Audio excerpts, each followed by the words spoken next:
Hey everyone, exciting times. Got a call from Getaway RV. The new fridge for the Alto is in. Gonna go pick it up and see if we can get it installed this weekend for our trip down south. Stay tuned. Well, today is the day. We're gonna swap out the old Dometic absorption fridge for a new Dometic compressor fridge. This has been a pretty good fridge, but as temperatures climb and we find ourselves in more warmer climates, it's not as efficient. A little bit of trouble keeping some ice in the freezer. So this is a R2351 two-way fridge, 110 volt or propane. So it really is just an absorption fridge. So this is the back side of the fridge. Top part here has got a little bit of a reflector that we're gonna have to take out. There's some screws at the top here, and behind this is insulation. This is the cooling system for the fridge itself. Down at the bottom here we've got a 110 volt plug, some propane, and some 12 volt wiring to deal with as well. So once we slide this out of here, we'll be able to do some cleanup. It's a little bit grungy after 5 years of hard camping. Been a good fridge, like I said.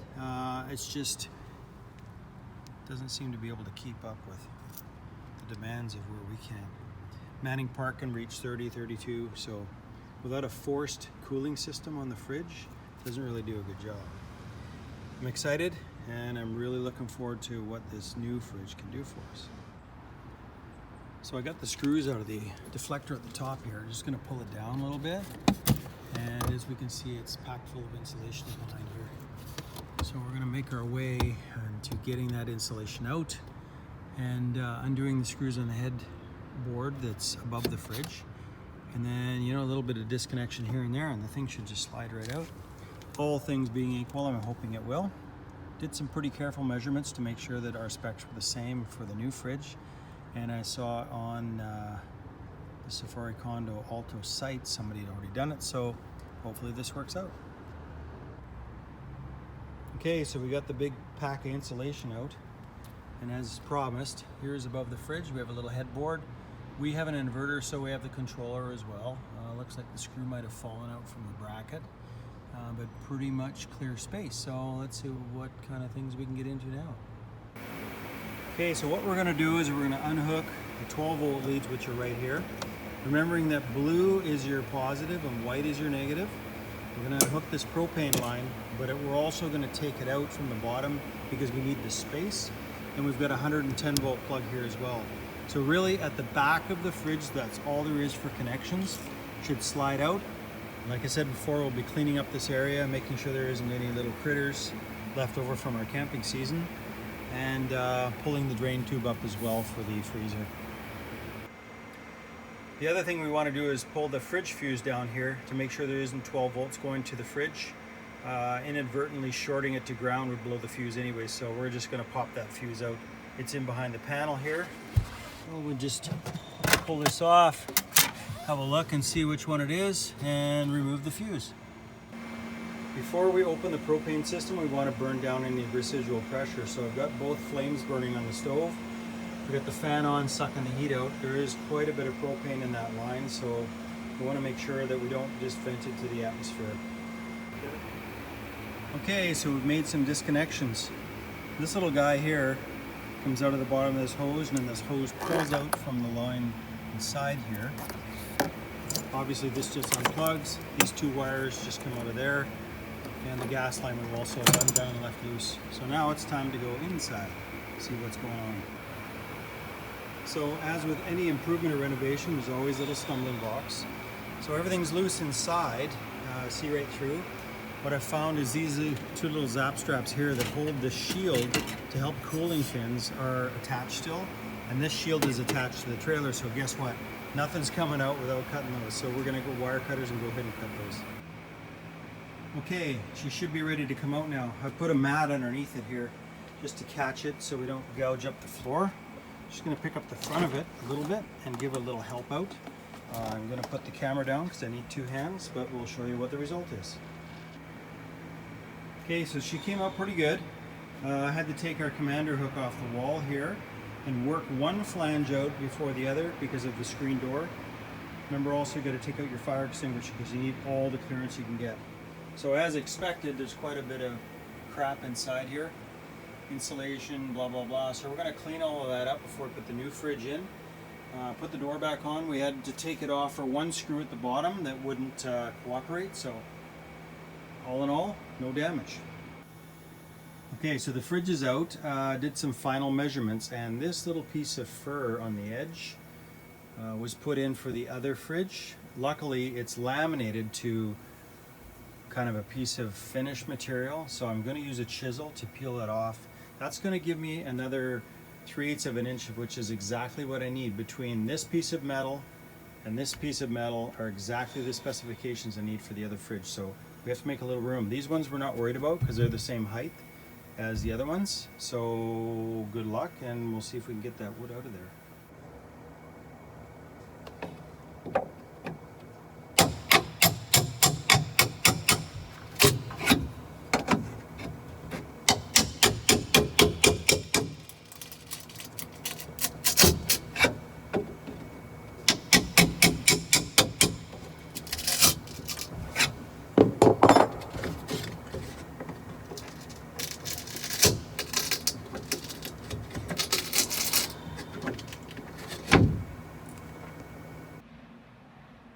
Okay, so now we're going to chop this wood down a little bit.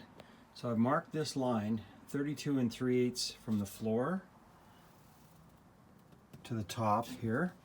The fridge is actually 32 inches, but I want to give a little extra space as we go over this bump. They've got a gasket in the bottom here that kind of keeps water from coming into the trailer or helps to seal the bottom of the fridge.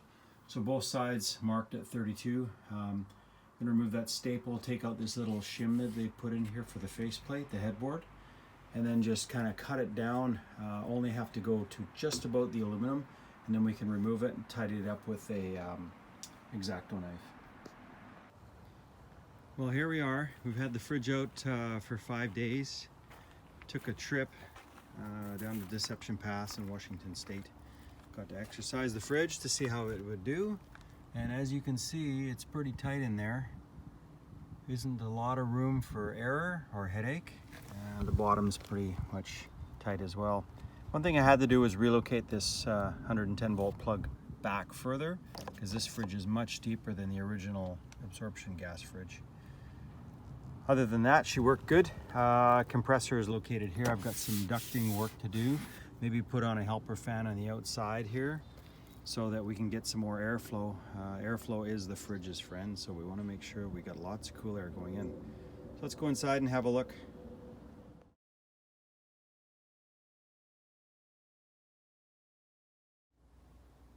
Okay, so here's a look from inside. There is no doubt in my mind it couldn't have been any tighter. It just barely squeaked in on the sides here, with a little bit of clearance for the gasket that's around the edges. But it couldn't have been any larger. We can barely see through. Let's have a look inside here. Okay, so this is the inside of the fridge. A couple of improvements I could share with you and Dometic, of course. The blue bottom shelf here doesn't have any strength to it, so you're not putting anything heavier on it. The problem is if you have it in the notch that it's supposed to be in, just above the vegetable crispers, and you put something heavy on, you can't open those drawers. So I'm trying to locate one of these additional shelves that I can put in the bottom here to take some of that weight. Other than that, it's got a lot of space. This shelf here on the door is a little bit narrow and not deep enough. Things are falling out, so might try to procure one of these to put in this position. I've already tried it, and when you close the door, it does have clearance because there's space between the cooler and the first shelf. The other thing too is we've noticed that this little blue cover has been cracked. If you leave it open while the door closes slightly, it will interfere and it will crack it. So we may just get rid of that altogether. It doesn't really do anything. The freezer is quite deep.